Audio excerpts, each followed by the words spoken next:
Bonjour à tous et bienvenue dans cette nouvelle vidéo. Alors, comment réagir au ghosting ? Je suis Myriam Bidot, coach et thérapeute de couple et j'accompagne depuis une dizaine d'années des personnes, qu'elles soient en couple ou qu'elles soient aujourd'hui célibataires, séparées, divorcées. J'accompagne ces personnes aussi à reconstruire, à rencontrer la bonne personne pour elles. Et donc, ces situations de ghosting sont de plus en plus fréquentes. Alors déjà, pour les personnes qui ne savent pas ce que c'est, je vais vous expliquer ce qu'est le ghosting. Le ghosting, c'est en fait quand vous démarrez une relation avec une personne. Très souvent, ce sont des relations qui ne sont pas du tout installées, qui se passent plutôt à distance. On s'est rencontrés peut-être une fois ou l'autre, et puis on démarre une relation et on pense que les choses avancent, que les choses vont plutôt bien. Ou bien vous avez une personne qui souffle un peu le chaud et le froid en face de vous. En tout état de cause, on ne s'attend pas à cette situation. Et ce qui se passe en fait, c'est que du jour au lendemain, pouf, la personne disparaît de la surface de la Terre, ne vous répond plus, ne répond plus à vos messages, ne répond plus quand vous laissez des messages téléphoniques, ne prend plus vos appels. Bref, vous êtes dans une situation d'intense frustration. Ça crée une attente et une demande de la part de la personne qui subit ça. Et c'est en réalité une pratique qui est extrêmement néfaste, délétère et qu'il ne faudrait pas accepter. Maintenant, aujourd'hui, c'est malheureusement de plus en plus fréquent, de plus en plus à la mode parce qu'on est dans un monde où on a tendance à aller vite, à zapper et on prend beaucoup moins en considération la personne, le lien, la relation. Or, quand on cherche à rencontrer une personne pour développer une relation intime, l'objectif, c'est véritablement de développer le lien et la relation. Donc, c'est un peu antinomique et pourtant, ça se passe de plus en plus. Ce qui est difficile, ce qui est douloureux dans le ghosting, c'est qu'on ne connaît pas les raisons de la rupture. C'est qu'on se retrouve face à un mur, on se retrouve face à un blanc et que c'est du coup extrêmement compliqué parce qu'on est dans une espèce de crispation où en fait, il y a quelque chose qui s'est arrêté net et on ne peut pas avoir les réponses que l'on attend. Donc, qu'est-ce qui se passe en réalité quand une personne ghost une autre personne ? Déjà, c'est quelque chose qui montre le peu d'intérêt ou de respect par rapport au lien à la personne et à la relation.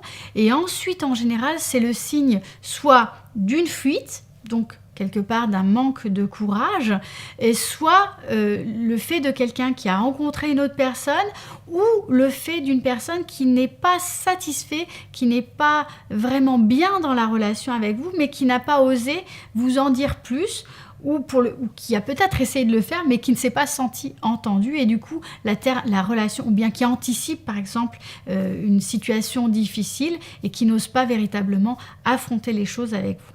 En tout état de cause, quand il y a un ghosting, la relation est terminée. Et ça, déjà, il faut que vous le compreniez bien. Il n'y a pas de relation. Il n'y a plus de relation. Peut-être qu'il n'y a jamais eu de relation, mais le problème des relations un petit peu comme ça par texto à distance, ou le problème souvent des relations qui démarrent sur Internet, c'est qu'on a tendance à véritablement penser dans la relation, être dans la relation, mais en réalité, on est beaucoup dans l'imaginaire et dans ce qu'on projette sur la relation, mais on n'est pas véritablement dans le lien. Donc, déjà, une chose, la relation n'existe plus. Même si vous avez un besoin légitime de fermer la porte, il va falloir que vous acceptiez la situation, il va falloir que vous cessiez d'être en demande. Et ça, c'est difficile. Donc la première chose, c'est d'arriver à prendre du recul. Commencez à vous occuper de vous, à vous centrer sur vous, non pas de façon égoïste, mais pour vraiment être bien avec vous-même, être aligné par rapport à ce que vous cherchez dans une relation et à la façon dont vous voulez mener cette étape de la rencontre amoureuse. Acceptez que vous n'aurez pas les réponses, que vous ne saurez pas exactement ce qui s'est passé pour l'autre et que c'est comme ça. Très souvent dans les relations avec l'autre, on a besoin d'accepter des choses, d'accepter au sens non pas de se soumettre à ça, mais de pouvoir faire avec. On a besoin de faire avec des choses qui ne nous correspondent pas, qui ne conviennent pas.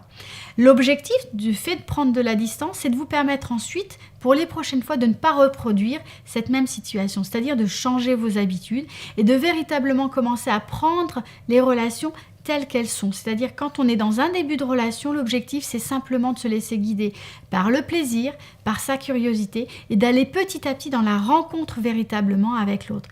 Mais de cesser de trop s'impliquer tout de suite avec l'autre sur le plan émotionnel, ce qui très souvent va également provoquer cette situation de rupture très nette et très douloureuse de la relation.